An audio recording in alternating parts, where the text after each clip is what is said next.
My brother, the golden boy, starting pitching my exact idea, word for word. Growing up, I was always in my brother Daniel's shadow. He was the golden child, the one who excelled in sports, charmed our parents, and never seemed to fail at anything.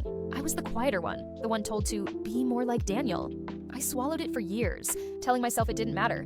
But what shattered me wasn't my parents' favoritism. It was Daniel's betrayal. When I finally landed a big break at work, leading a high-profile project, I confided in him one night over drinks. I was excited, nervous, desperate for someone to believe in me. Daniel just smirked.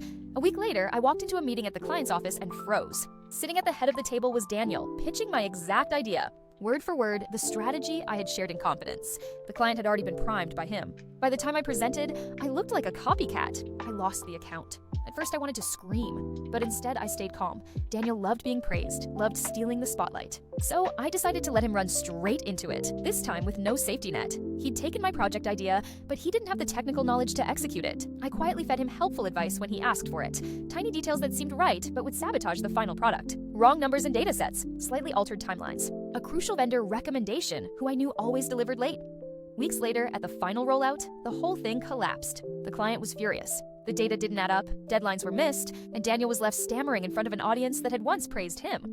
I sat in the back of the room, calm, watching the golden boy's shine finally crack. Later, when my boss asked if I could step in to salvage what I could, I nodded and got to work. This time with everything correct. Daniel hasn't forgiven me, but he doesn't dare steal from me anymore. For the first time in my life, I wasn't in his shadow. He was in mine.